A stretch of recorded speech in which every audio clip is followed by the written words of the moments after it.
Welcome to scientific world. बड़ा mindset, एक सोच वास्तविकता की ओर।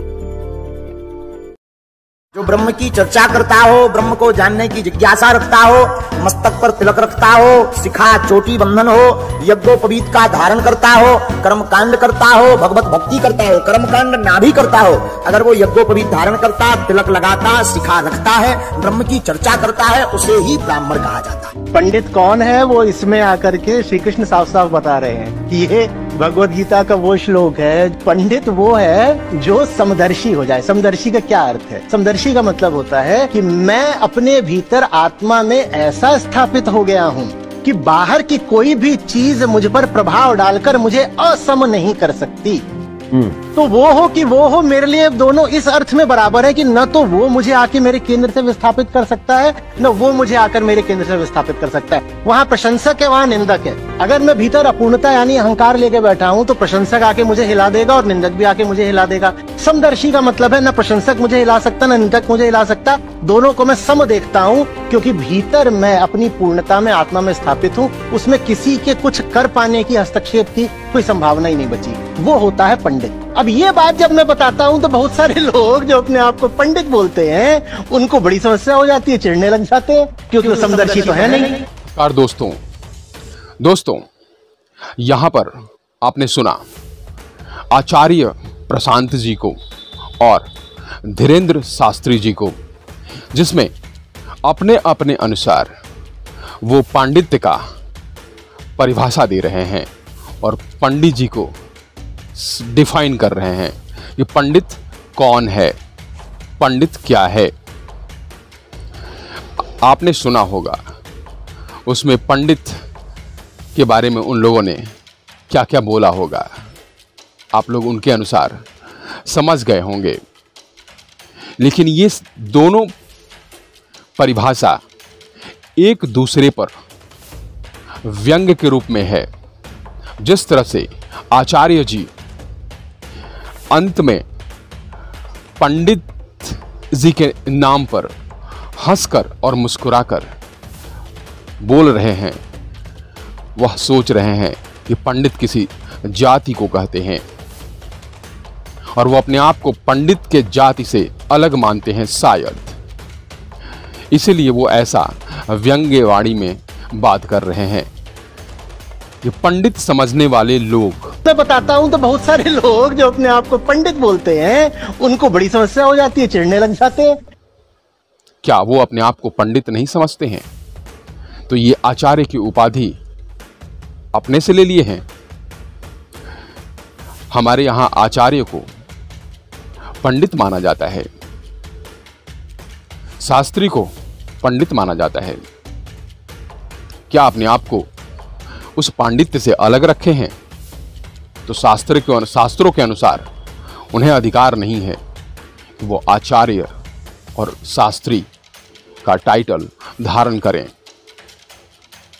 ये दोनों सेक्शन हमारे पांडित्य को, सनातन में पांडित्य को परिभाषित करते हैं। तो आइए समझते हैं कि जो हमारे पांडित्य का परिभाषा दोनों आचार्य जी ने और शास्त्री जी ने दिया है, उनमें क्या समानता है और क्या असमानता है, उनके अनुसार समझते हैं। देखिए, आचार्य जी बोल रहे हैं श्रीमद् भगवत गीता के अनुसार, जो श्लोक उसमें दिया गया है उसके अनुसार। पहले मैं क्लियर कर दूं कि आचार्य जी जो गीता से उद्धरण उठाए हैं, उस श्लोक उठाए हैं, उस श्लोक का गूगल पर क्या अर्थ पड़ा हुआ है, उस अर्थ को समझते हैं। गूगल बाबा से अभी ऊपर कोई नहीं है। तो आइए देखते हैं। विद्या विनय संपन्ने ब्राह्मणे गविहस्तनि सुनि चैव स्रपाकेच पंडितः समदर्शिन। अर्थात यह भगवत गीता का 5वां अध्याय 18वां श्लोक है। इसका अर्थ है ज्ञान और विनम्रता से युक्त विद्वान ब्राह्मण गाय, हाथी, कुत्ता और चंडाल, इन सभी को पंडित समान दृष्टि से देखते हैं। तो दोस्तों, आचार्य जी के अनुसार इसमें पंडित किसे कहते हैं वह मेंशन नहीं है। पंडित के बारे में कुछ ऐसा नहीं कहा गया है। पंडित ऐसा समझते हैं उनके बारे में कहा गया है कि पंडित अगर होगा तो गाय, हाथी, घोड़ा और चंडाल में कोई फर्क नहीं समझता है, उसको समान दृष्टिकोण से देखता है। क्यों भाई? क्योंकि ये सभी जानवर की कैटेगरी में आते हैं, यह मनुष्यता की श्रेणी से अलग होते हैं। इसीलिए इन सभी प्राणियों को गाय, हाथी, घोड़ा और चंडाल, एक खासकर चंडाल शब्द का यूज किया गया है। वो शब्द का मतलब है कि जो मांस भक्षी मनुष्य हो या जानवर, उन्हें चंडाल की श्रेणी में रखा गया है। और जो शाकाहारी हैं उनको भी संबोधित किया गया है कि शाकाहारी हो या मांसाहारी, वो सभी जानवर की श्रेणी में आते हैं। उनको समान दृष्टि से पंडित लोग देखते हैं। ऐसे देखने वाले को पंडित कहते हैं, ऐसा नहीं लिखा हुआ है। तो यह आचार्य जी, अगर गूगल गलत है तो आप सही हैं, और नहीं तो आप गलत हैं तो गूगल सही है। तो यहां पर पंडित का परिभाषा सिर्फ यही नहीं है। पंडित और विद्वान ऐसा समझते हैं कि गाय, हाथी, घोड़ा, जानवर और चंडाल ये सभी समान दृष्टि के लिए होते हैं। इन पे समान आचरण रखा जाता है, समान व्यवहार इनके साथ किया जाता है।